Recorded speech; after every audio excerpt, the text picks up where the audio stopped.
Hey friends, welcome back to another episode of the Confidence to Homeschool podcast.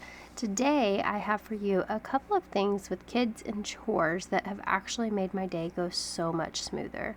So if you are needing some help figuring out how to get your kids on board with cleaning up and helping you make your house a more enjoyable place to be, then let's go.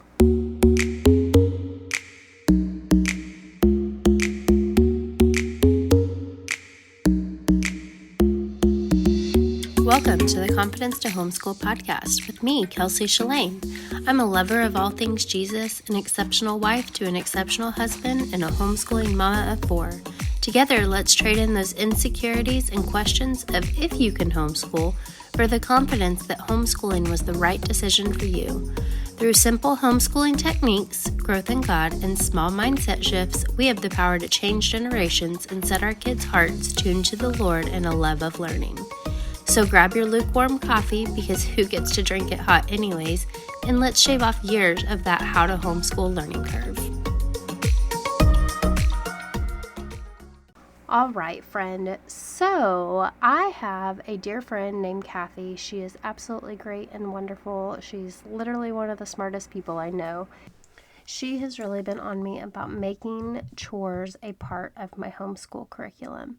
And I love the way that she has helped me to adjust my mindset and to adjust my brain with the fact that they're actually learning whenever they're doing chores. Not only are they learning things like how to clean up, but whenever they are sorting the laundry, they're sorting by colors. You can have them sort by their clothes. You can have them sort by size. Or whenever they are unloading the dishwasher, they are sorting utensils and putting things away where they belong. And whenever they are doing the measuring cups, they are also figuring out which one is the biggest to the smallest. So there's so many things that are actually school related in cleaning that we don't necessarily think about all the time. You can think about it in the fact that what comes first, like if you wipe down the countertops, or if you do the floors before you wipe the countertops and you start dropping stuff on the floors from the countertops, then now the floors are dirty again. So you can also learn sequencing. So there's so many things that you can actually learn school-wise, like not just the chore themselves, but actual like school things that you can learn through doing chores. So especially for your littles that like want to help and they want to be a part of the things, I've got Asher, who gets really excited to help, and he has decided he really loves having his room clean.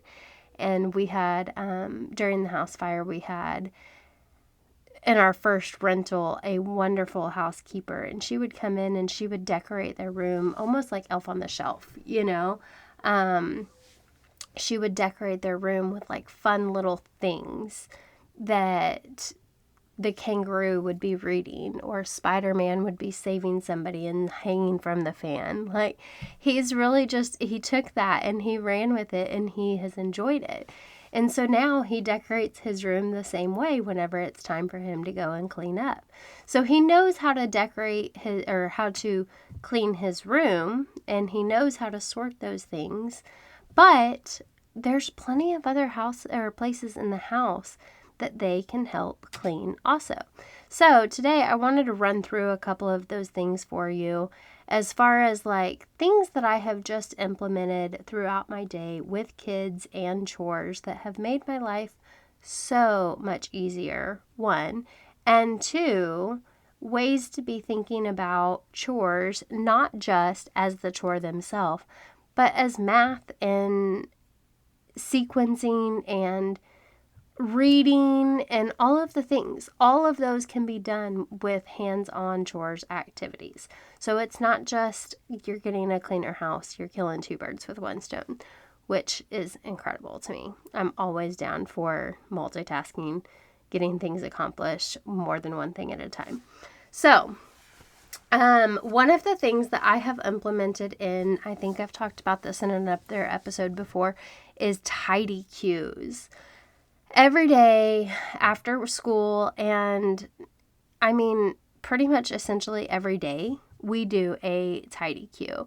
It's super helpful for after school because then they get all of their books put away and so on and so forth.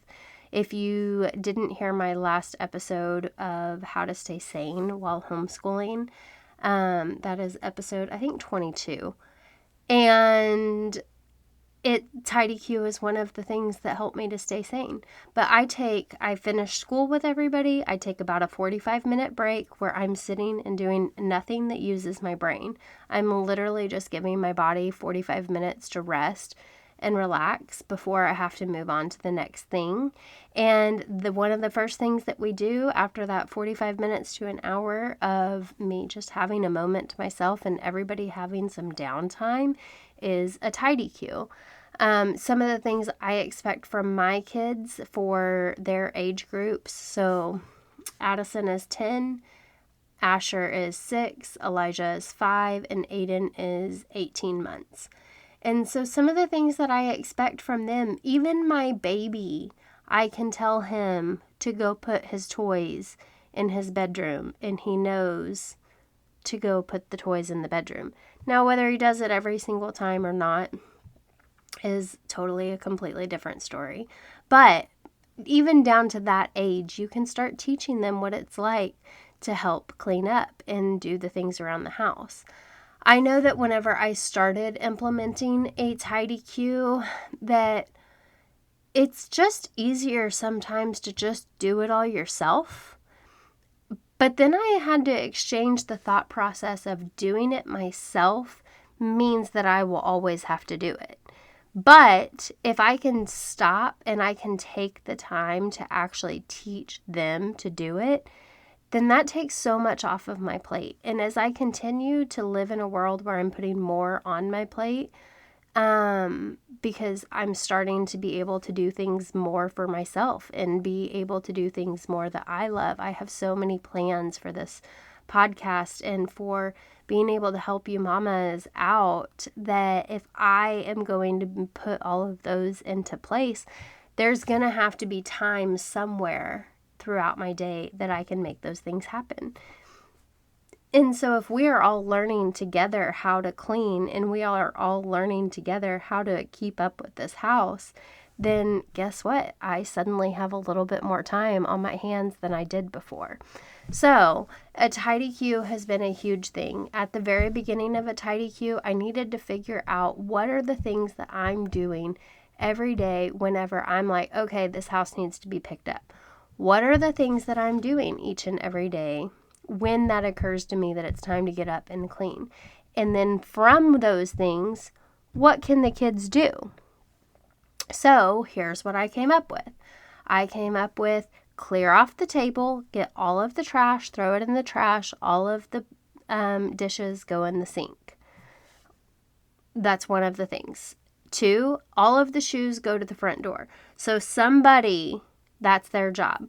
All of the shoes to the front door. The boys that will go back and forth on who wants to do shoes. I don't know why everybody hates shoes, but sometimes that's one of those that they have to rock, paper, scissors for. If it's a job that they don't like, just let them rock, paper, scissors for it. It's totally fine. Not to mention they love being able to do that and figure out their own solutions anyways.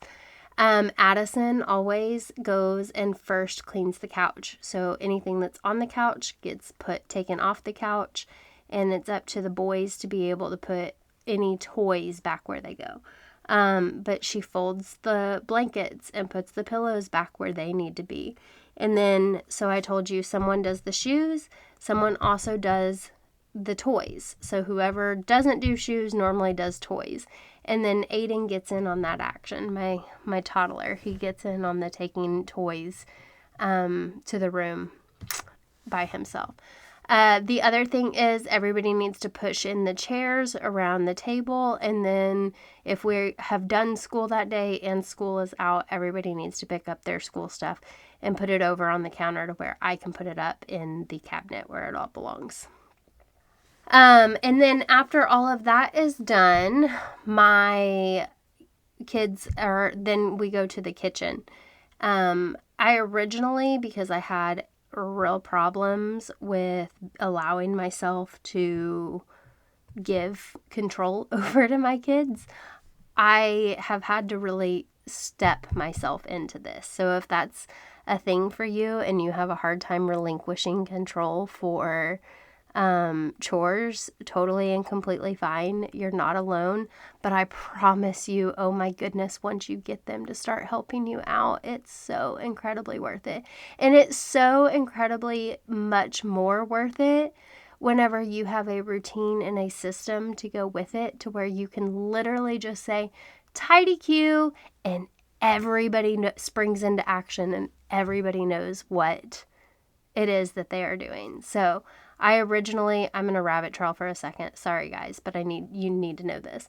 So I originally wrote down all of their chores that I needed them to do and put it on a piece of paper and set it up in front of them and in front of myself, because I needed also to be able to remember what it is that I needed for them to do. Because oftentimes whenever it comes to delegating, I just decide, like I said, I'll do it myself. It's just easier than trying to think of what actually needs to be done. How often do you have kids standing there going, well, what do you want me to do? And you're like, well, just look around and see. So I finally got to a place where I stopped to think about what is it that I needed to do. And so I took all of the things that I needed them to do, and I put them on a piece of paper and I posted it up so that everybody knew every time I say tidy queue, we all knew what the jobs were. They knew what I expected of them, and they know what to expect from me, kind of thing. So with that being said, as far as the kitchen goes, I have started with Asher, who's my 6-year-old, unloading the utensils, and Addison unloading everything else. We have now graduated to Asher can unload the dishwasher by himself. Addison is loading it, and Elijah, my 5-year-old, is doing the utensils. And we'll probably be there for a while where that is their jobs, where Elijah will eventually start helping unload the dishwasher. But I mean, sitting there with Asher the other day and going over things on how I would like him to do it correctly, instead of just throwing all the pots and pans in the drawer where all of the pots and pans go, like put them in order from size, like put the smaller ones inside of the bigger ones. That way it's not complete chaos whenever you look under there. Like, you actually have things nice and organized to where it feels good when you go under there. And so those are just those small things that if you can teach them from a young age and just make it second nature, that they just consistently do it nicely. Like I just think that you set them up so much for success in life whenever you teach them how to be able to do those things from a very young age, to where they don't even question it. And because really, truly, it doesn't take much time to go in and put the pots and pans in order from biggest to smallest. It truly doesn't take that much time. It's just teaching yourself to go and do it, because later on you're going to have to go back and do it anyways. You're going to have to go sit down and clean out that drawer. And if you just teach them to do it right from the beginning, then you don't have to go back and do it later. And if you want to clean out the drawer, you want to wipe it all out, it's so much easier just to take all of that stuff out in a couple of big piles and clean out the drawer. So there are just certain things like that I have really been implementing, helping me, or them helping me take some stuff off of my plate and putting it a little bit more into their plate.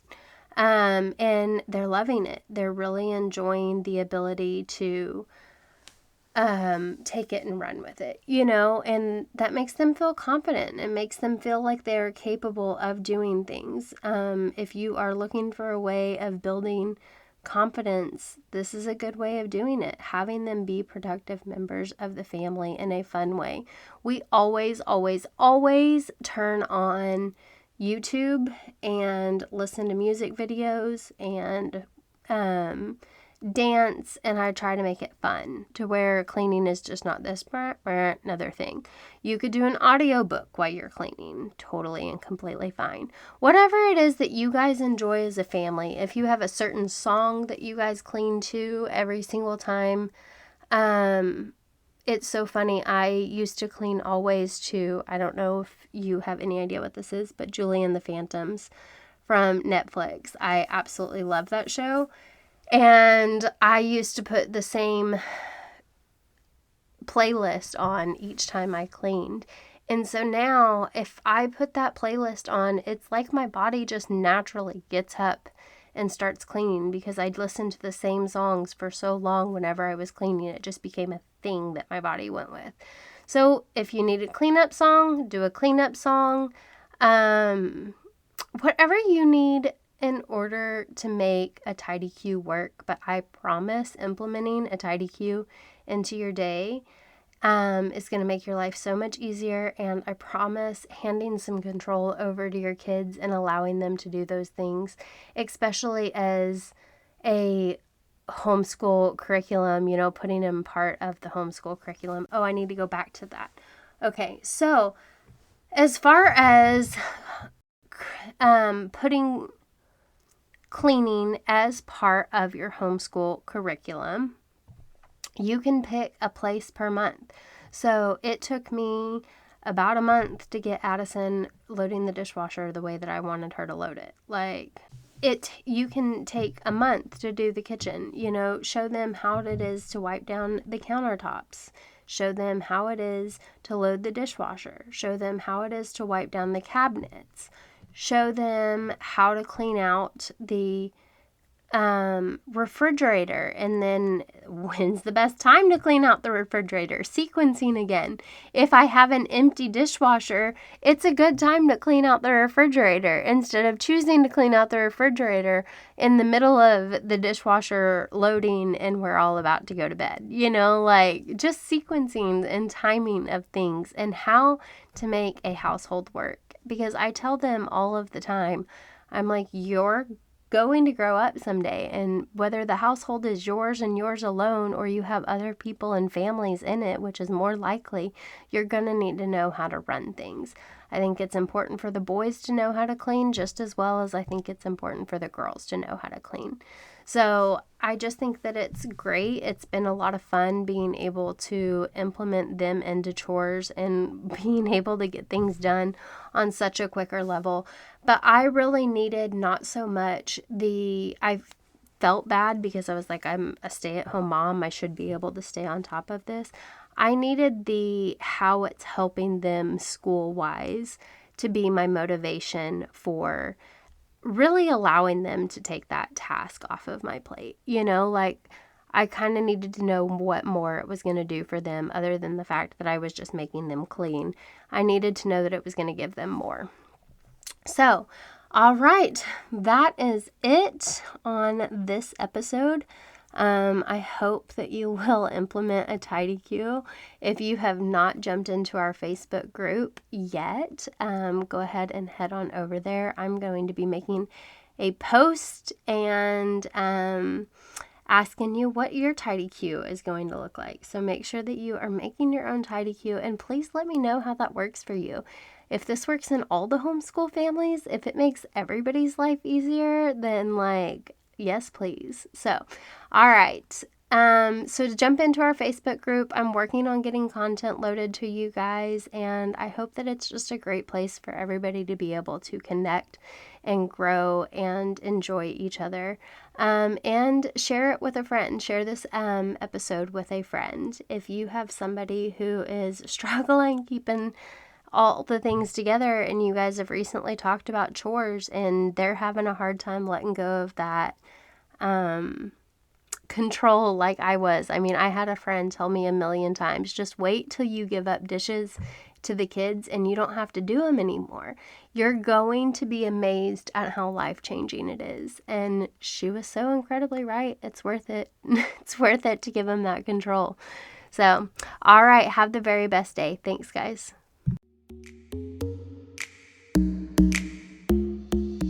Hey friend, thanks again for joining me today on your journey to the confidence to homeschool. I hope this podcast blessed you with one more tool of success. If it did, please scroll down to the bottom of your screen and leave me a review. Share it with a friend. Just remember, confidence in anything takes practice, so let's grow.